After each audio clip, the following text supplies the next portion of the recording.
You're watching Sooner Sports Pad, and yes, it is rivalry week. The Oklahoma Sooners are gearing up to take on the Texas Longhorns, and here to talk all about it is Superman himself, Roy Williams, and H-back Jeremiah Hall. Stay tuned because they're coming up next to tell you all about it.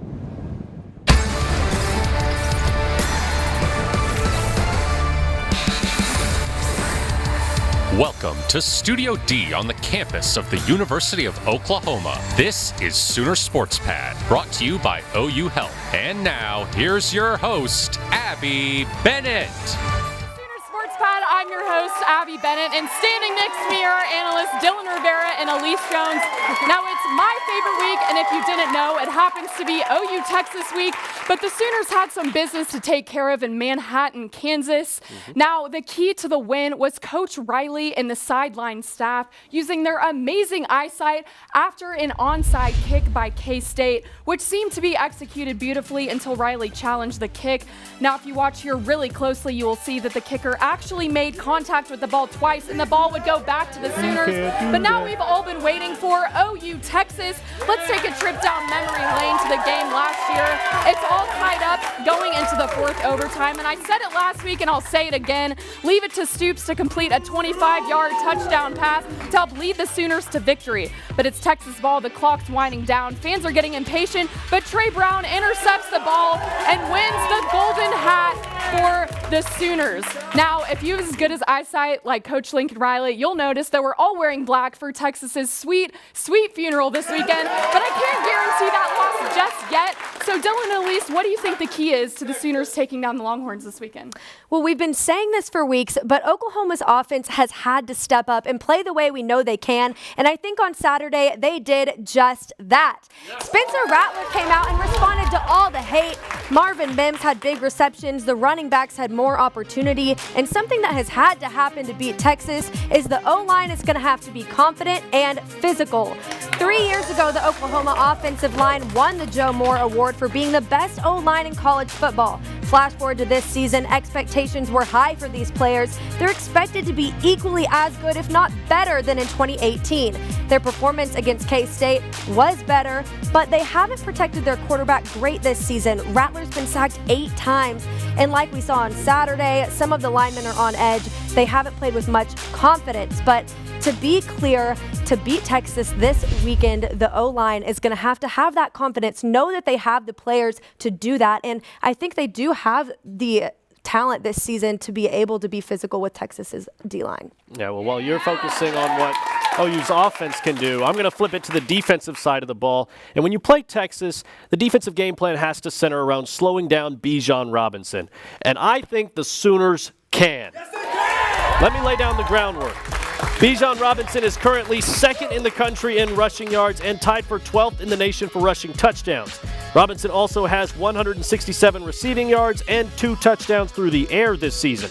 Now on Oklahoma's side of things, the Sooners are 7th in rushing defense and are tied for 15th in tackles for loss. Just a couple days ago, OU held Deuce Vaughn, who started the season with 3 straight 100-plus yard games, to just 51 yards on 15 attempts. I think Robinson is a bit more dynamic of a playmaker, but successfully holding Vaughn and Letty Brown to less than 60 yards in back-to-back contests tells me that Oklahoma is more than prepared to slow down Bijan Robinson. Now, taking it back to the game against K-State over the weekend, let's send it over to Madison Daddario to break down her top 3 plays. Happy OU Texas week, but before we worry about the team down south, the Sooners took care of business in the Little Apple this weekend. Here are my top 3 plays. Number 3, we have Rattler with the quick toss to Jeremiah Hall, who struts into the end zone with ease, securing the Sooner win in the second touchdown for him of the game. Number 2, we have Rattler moving out of the pocket, sending a missile into Wood's hands in the end zone for the 4th Sooner touchdown in Little Apple this weekend.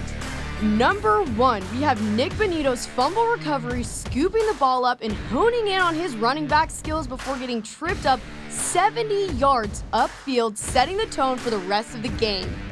That's it for this week's top 3. For now, horns down and back to you guys in the studio. Now we've seen how OU defense can be, but let's hear what Coach Alex Grinch had to say about the OU defense moving forward and if they can stay consistent. It's a lot better going to practice as a 5-0 football team. I think our guys have to be prepared for hard coaching. They need to be prepared to listen. They need to be prepared to we need to rebuild trust as coaches on the defensive side of the ball from the standpoint of the things we're telling you to do. It's going to work, man. You got to trust us on this. You're a click away. You're a strain play away, and so I think what it allows us to do is just that: have very honest conversations, you and I, all of us are having one right now. It was good enough to win this football game. I don't know that it's going to be good enough moving forward, and so that's what we have to attack this week, and we have to get better, primarily as coaches. Now stay right where you are, because when we return, we'll catch up with Jeremiah Hall on OU football. Plus, you're going to want to see this insane Superman play from the 2001 Cotton Bowl when we come back. Welcome back. Sooner Sports Pad's Audrey Goodson caught up with Sooner tight end Jeremiah Hall. Let's hear what he had to say about the big upcoming game. Thanks, Abby. I'm joined here by Jeremiah Hall, who it seems like can do just about anything for the Sooners offense. Jeremiah, how are you doing today? I'm doing good. Thank you for having me. Oh, well, we're excited to have you. Okay, so the team's sitting undefeated right now. We've had a couple of really tough games come down to the wire. Do you think that this game is coming at a good point in the season for you guys? Well, we always have Texas around this year, and it's nothing new this year. They're up on the schedule, and they could put them first game. They could put Texas as the last game. We're going to come ready every single time, and that's what we're going into this week. We'll be prepared. So I know you didn't grow up in Oklahoma or Texas, but could you tell me about what you knew about the significance of this rivalry before coming to Norman? Yeah, honestly, I didn't know much about the OU-Texas game until I committed and started watching games on YouTube of the past, Baker before I got here, and all those guys, all those old Sooners, and I grew to love the game, especially now that I'm a captain. I'm helping lead the team. I'm helping ride this team into the jungle, I guess you could call it. I'm much more excited this year than I ever have been in the past. So now that you've played in this game a couple of times, could you tell me a little bit about what it's like to play in that crazy atmosphere where it's half burnt orange, half crimson? Yeah, it's crazy. You have to, one, control your emotions, especially pregame. You can get so amped up. You're so into the game. The crowd's starting to fill in. You're going through warm-ups. It's normally pretty hot because it's early into the day, so you have to first control your emotions. And then once the game actually starts, you have to make sure that you're completely locked in, because there's half the stadium literally cursing us out, half the stadium rooting us on. And if you're on the sideline paying attention to the wrong things, you can get distracted. So there's a whole bunch of stuff going on, but at the end of the day, you just have to execute. So this game's a big deal. About how often do you guys talk about this game throughout the year? You know what? Each week is its own week. So it's talked about here and there, mostly with family and friends, but it's never really talked about until the week of, because once the game's here, it's here, and that's all we're locked in on. So to answer your question, I don't really talk about it too much amongst my teammates, but now that it's here, I'm ready for it. All right, so one last question. I hear you have a podcast. We have a national audience here. Could you tell me a little bit about that? Man, y'all, tune in to the podcast On the Prairie. I'm telling you, you can find the link on me or Braden's Instagram page. Mine is Jeremiah_Hall27. Braden's is Braden Willis. So basically, it's a podcast about not only us, but Oklahoma football, and we normally have a guest on there, whether it be a Sooner of the present or a Sooner from the past. I think we're pretty entertaining. I think you guys should at least give it a look, and that is the podcast On the Prairie. Thanks, Jeremiah. I hope you have a great rest of your Texas Hate Week. Thanks for joining us. Thank you for having me. All right, thanks, Jeremiah. And we wish some good luck to the OU football team this week against Texas. Abby, back to you guys in the studio. This Wednesday marks the 20th anniversary of the legendary Superman play. Tyler DeLuca sat down with Clark Kent himself, former OU safety Roy Williams. Check it out. If you want to be in OU lore, you make plays in the OU Texas game, for sure. Nobody knows that better than Roy Williams, who 20 years ago became immortalized as Superman with his game-winning play at the Cotton Bowl. It's a great play. especially at the moment of the game and which game it was in. It's a very memorable play. It made a lot of people excited. Hell, I'm happy that I'm at the play, but more so, I'm just happy that we won the game. Okay, well, I do have the Superman play here with us today. So I'm going to give this to you. All right. Feel free to pause however you please. The video is ready to play up there. Okay. So pre-snap. So earlier in the fourth quarter, we called the same blitz that I did the Superman play on, and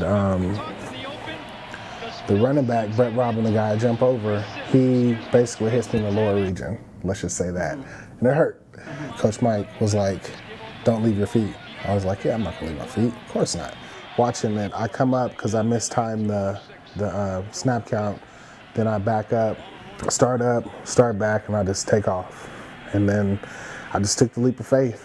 And I knew that if I didn't make that play, I probably would be dead because Mike Stoops is probably going to kill me. Williams got him on the blitz. Lehman on the pick.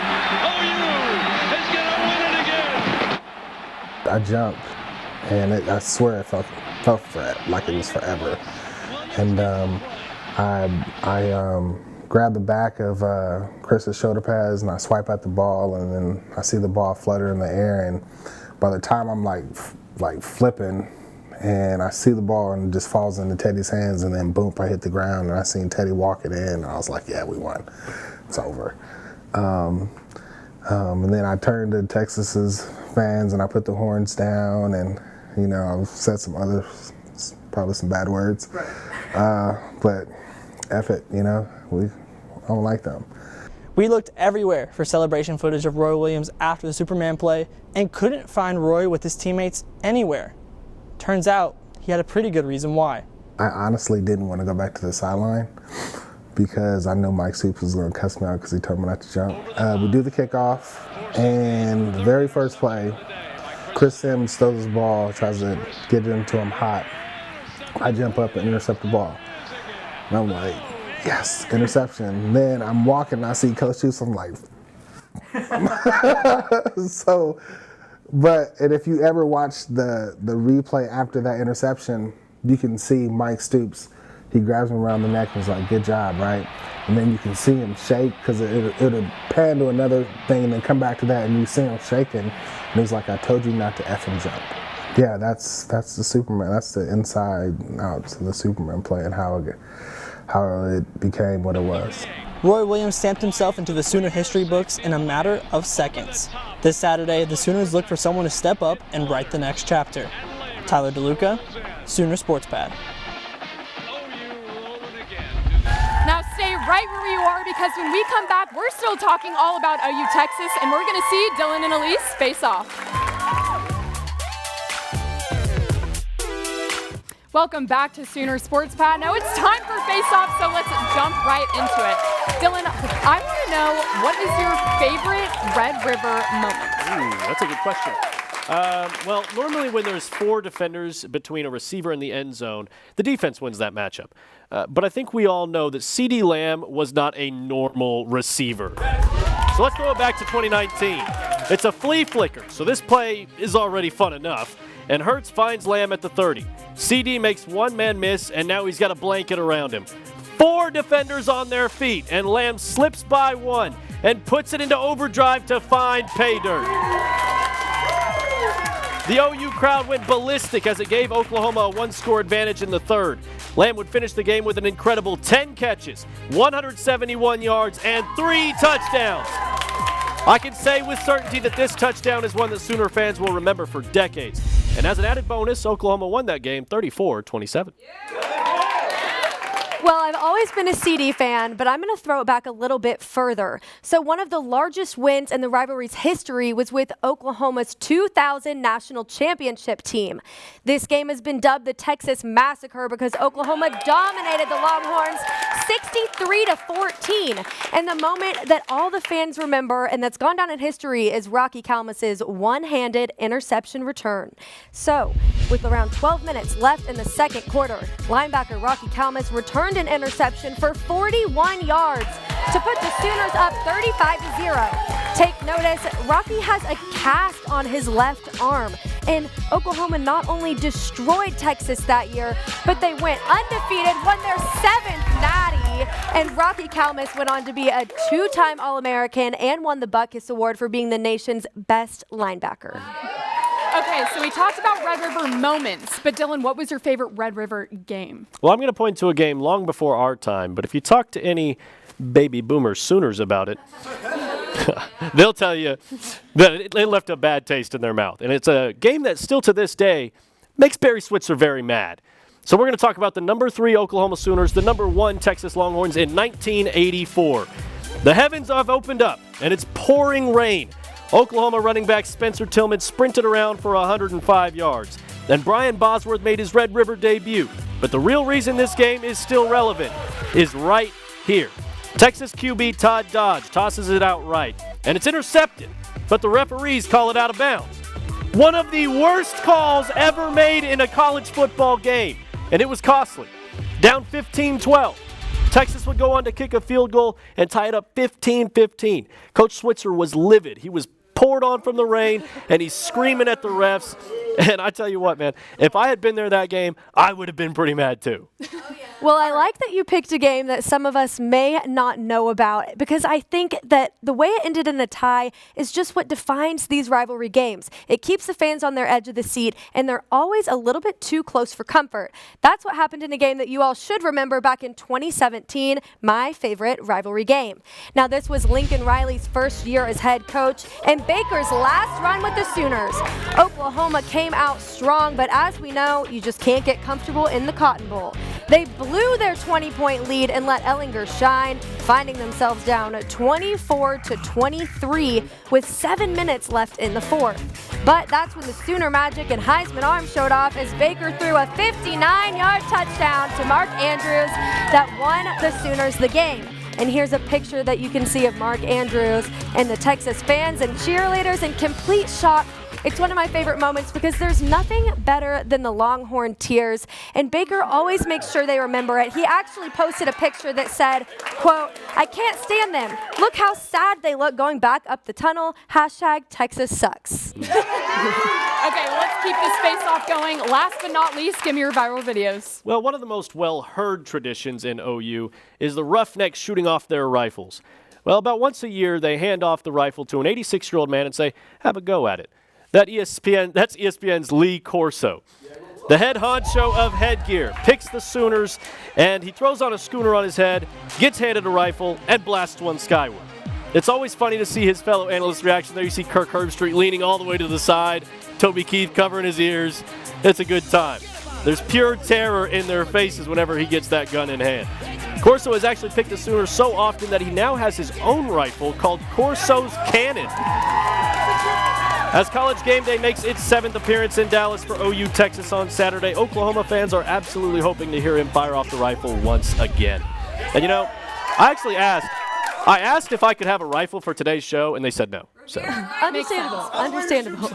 Well, to stay in the OU Texas spirit, I'm going to bring back another game, but this one wasn't in the Cotton Bowl. It was in Jerry's World at the 2018 Big 12 Championship game. And one former Sooner made a catch that we will never forget. Check it out.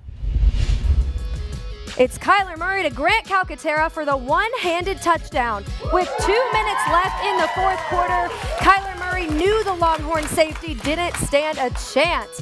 Oklahoma won that game 39-27, and it was their 4th consecutive Big 12 title. Now, not to say I'm a good luck charm or anything, but I do have this Calcaterra jersey that I wore, and we sat by each other in Spanish class, so maybe I taught him a thing or two. Plus, SMU is undefeated and in the AP Top 25. Okay, audience, well, now it's time to vote. So if you like Dylan's face-off answers and his viral videos, give it up. Come on, come on. Okay. You're going to win. And if you liked Alyse's, let's hear it. Yeah. All right, Alyse, I'm going to give this face-off to you. But when we come back, I'm going to give you all the Sooner sports coming up. Plus, we're going to do some OU trivia. Sooner soccer is taking it to the Fort on Thursday to face the TCU Horned Frogs. Kickoff is at 7 p.m. OU volleyball will travel the next day, also to take on the Horned Frogs at 2 p.m. And women's tennis will compete in the ITF Norman 15K and the ITF Florence 25K tournaments on Saturday. Okay, guys, now it's time for some OU Texas trivia. So first question. Okay, what is the highest scoring Red River Showdown ever? And if you know, for a bonus, how many points were scored? Alyse? I think it was it, okay, I was going to say last year. Was it, whatever year I did, 2000? 2000? No. I think it was last year's, Yes. but I Do you know how don't many remember the points score combined? or Okay. anything. I was Okay, 16. well, we'll give it to you. Dylan has 1 point. Okay, Okay. cool. Next question I thought it and was last last one. How many times has Oklahoma and Texas tied? 5. Correct. All right, we're going to end this one on a tie. Oh, okay. Good job to both of Well, you. good But job. thank you so much for watching Sooner Sports Pad. We'll be here next week, same time, same place. And if you're traveling to Dallas for the game, have safe travels. Good night.